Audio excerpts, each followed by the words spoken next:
Today I'm going to discuss my field dressing kit, what I'll use, and how I organize it for white-tailed deer and other hunts, so stick around.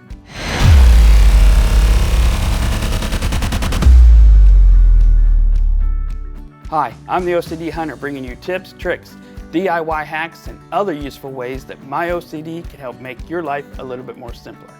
When I'm out in the woods, I want my field dressing kit much like my pack and my first aid kit.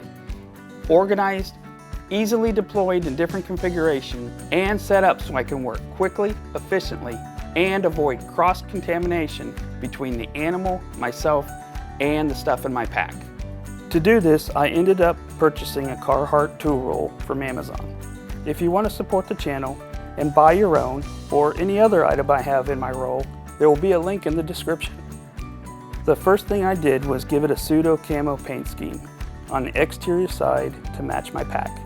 Depending on where I'm going and how long I'm staying dictates my setup. But by painting it, it allows me to carry it inside my pack, as a roll underneath my pack, or by itself with my DIY paracord gear hanger as a shoulder strap. I did a video on how I made my paracord gear hanger. To watch, click the link at the top of the screen or down below in the description. And of course, let's face it, I am the OCD Hunter, so I'm sure that this has something to do with the reason I painted it too. Whichever way I decide to carry it, it is a self-contained, ready to go, full service field dressing kit. When you open it up, you can see everything is neatly organized and ready to go. I simply unclip and unroll next to the deer, and I can quickly field dress it. The thick Carhartt material does a good job of keeping the weather out while hiking in, and keeps my tools clean and dry while setting them down on the ground in mud or snow. When you look inside, you'll see that I did modify some pockets so they fit my needed items. To do so, I simply used a knife carefully to start to cut the double stitching at the top of the pockets. Once I was through that, I continued to cut the stitching between the pockets, eventually making my way down to the bottom. By doing this, it now turns 2 or 3 pockets into one bigger one. As I go through it, you'll be able to see where I've done this in several places.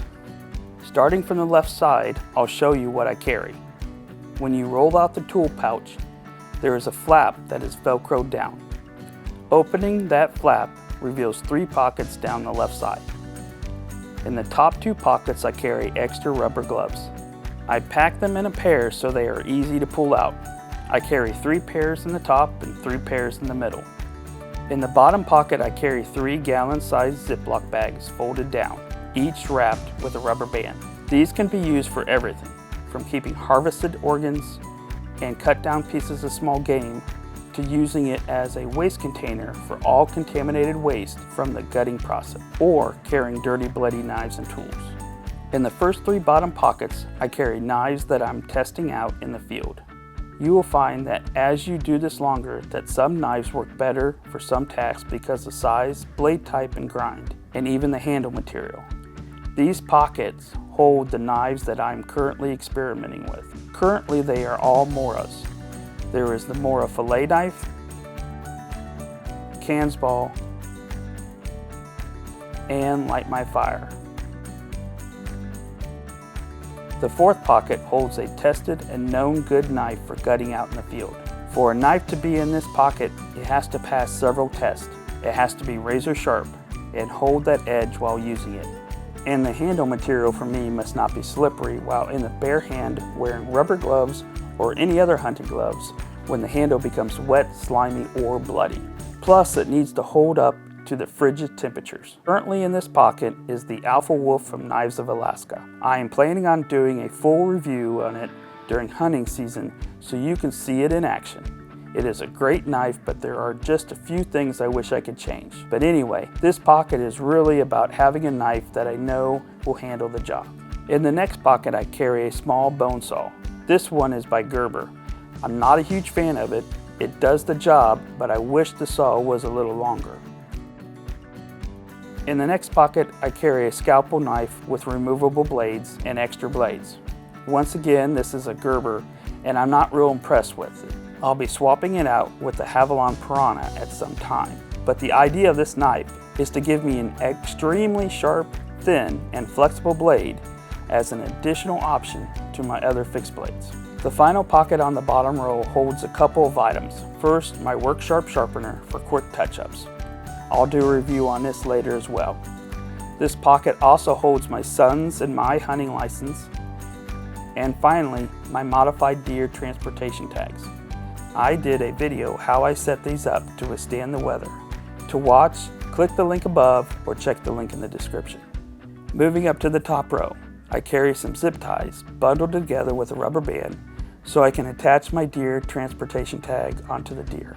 Next to that, I have 2 permanent markers so I can fill out the remaining deer harvest information on the tags. The redundancy is for if one of these dries out. The next pocket, I carry my primary field dressing rubber gloves with shoulder length extensions. Here I have 2 sets. Each year I stock up so I have a total of 3, since 3 deer is what I can harvest in Indiana with a bonus license. And yes, I am one of those guys that takes precautions and doesn't just use my bare hand to gut a deer. The facts are that diseases transfer through blood, feces, and urine. While gutting, you have the potential to get all 3 on you. Plus, you're using a sharp instrument, and there's always a chance you can cut yourself, no matter how careful you are.